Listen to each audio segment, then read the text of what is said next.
several fourth quarter comebacks, game-winning drives, including last week. Matthew Stafford kind of has that same reputation of like being captain comeback. What's the mentality you have to have when you go into a close game late and lead a drive like that? Just keep the ball moving forward. Just keep the ball moving forward. And, Coach Dorsey is famous for telling the quarterbacks you never know what's going to happen until you get a completion. So, that's probably my mentality, is try to throw as many completions as possible throughout the game as well. But, in that situation, it's no different. What are the conversations like in the huddle during those drives? Do your damn job. Cam, we ask you about him, it seems like every week, but obviously Julius Peppers breaking the record for NFC Defensive Player of the Week. Did it with a sore shoulder, 2 sacks on Brady last week. But it's starting to seem like every quarterback that you guys go against has come into contact with Julius in some way throughout their careers. He did what? Sacked Tom Brady twice. Oh, I've seen that, but you said he led the record. What's the record again? He's been named NFC Defensive Player of the Week 7 times. That's the record for active players in the NFL. He was Defensive Player of the Week this week, which was his 7th time in his career. Oh. Only 7, though? Well, defensive, I think, on the defensive side of the ball. Yeah, I guess. How many did August get? Luke?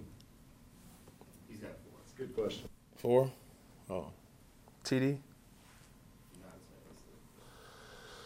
Yeah. Well, I mean, Frazier is he's a beast, man. Yeah, I don't have an adjective or a verb to even describe, that type of player. He's very dynamic. And, from what I hear, he's more vocal than he's ever been.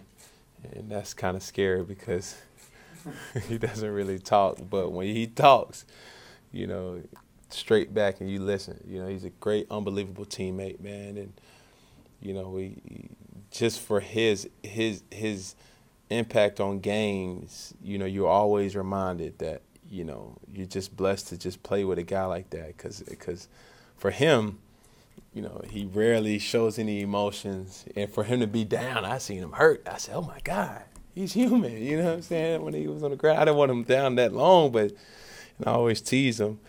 But I'm just happy he's on my team. He didn't get no Defensive Player of the Week on sacking me. Yeah. Jonathan set the team record for rushing yards last week. Talk about his unselfishness, playing with D'Angelo now, different guys, and just longevity of that position because it's hard.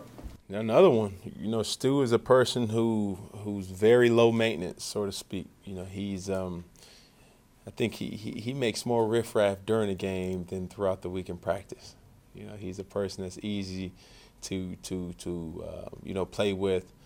He does his job 110%. He runs extremely hard, and when you got a guy like that on your team, you're bound to win a lot of games. He protects the football, and we're going to need more big plays from him. He closes games for us, and he's that guy that defenders hate to see, and because he runs with a low pad level, and he's a perfect representation of what Carolina football is all about.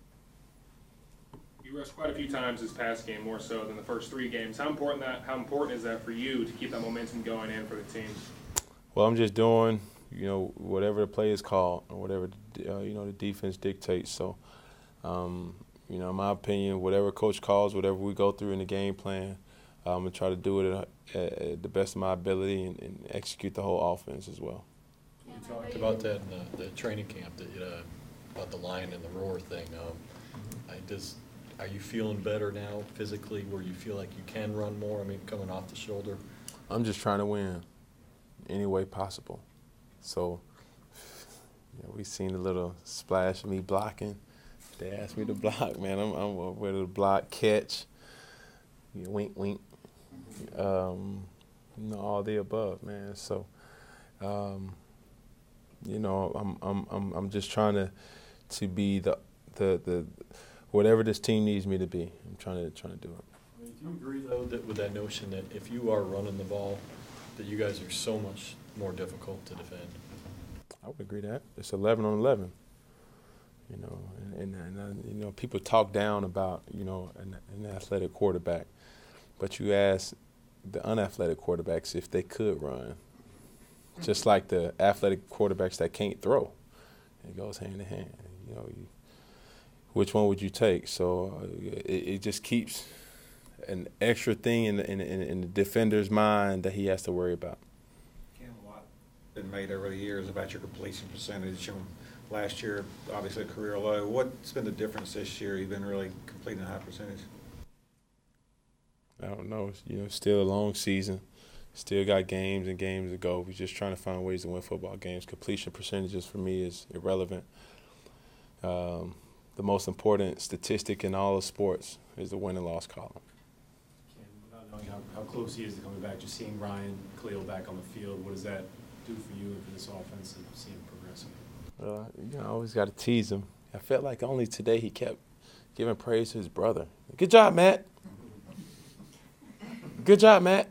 I'm like, geez, dude, you can say this at home. You know what I'm saying? But yeah, you know, he's such a leader for us, and you know, not only him, but you know, Greg too. You know, Bishop Larry as well. So for everybody that's hurt, you know, to come back and show their faces in the locker room, you know, it's big for us, especially for the young guys as well. Yeah, I know you take a lot of pride in seeing your receivers play well. Devin Funchess has seemed to really embrace the physicality of his routes and getting those extra yards. Does that give you a little bit of an enjoyment to see him kind of truck sticking people out there? It's funny to hear a female talk about routes, like, it's funny. But fun is coming along, man. We're gonna. This is a big game for him because of, you know, him being from Detroit, and you know, I know he wants this win extremely bad, and just to see his growth over the years. Completely different player. We're not just on the field, and you know, I told him and Benji today, you know, those guys' preparation has been different this year, and you know, credit the coaching for it. You know, and just moving forward, you know, we're going to expect those same things. How has preparation been different? Sir? How has the preparation been different? Well, the fact, it's hard to explain, but you know, when you're in complete control, or you have complete faith that everyone's on the same page, you know, and it's simple. You know, communication is such an easy thing to do, but it's often overlooked, and it shows on game day. The fact that we have an open you know, reported to each other each and every day, and even at the line of scrimmage has been such a help. And you know, Benji is making fun better, fun is making Benji better, and together they're making this whole team better. Ken, what are you seeing from this Lions defense? Man, very stingy, very stingy. You know, any opportunity we have to make sure we take care of the ball in every way possible. Running the football is me throwing the ball, because they're very opportunistic, and we got to make sure that we control that first, and you know, just do the things that we've done in the past with running the football, and if we do that, we'll be good to go. How surprised are you that McCaffrey doesn't have a touchdown yet? Well, I'm part to blame for that, but they'll come. When he's out there, though, and the way the defense react to him, how is that helping you right now? Well, everybody has a role. You know, I can't just sit up here and say, you know, C-Mac is the reason for a lot of things. So is Benji. So is Fun. So is Ed. You know, a lot of guys are doing their job, and they're doing it in the way we need them to do it, as well as myself. So C-Mac is an intricate part to this team, and even for him to be so young, so is everybody else, you know, that I just named. When you're doing those Sunday giveaways after touchdowns on the road, you find it's tough to find Panthers fans in the stands to give them to? When you're playing a team like what we just played, yeah, it's pretty tough. Yeah, it's really tough. Because I don't think they're giving their seats away to But I find them, trust and believe.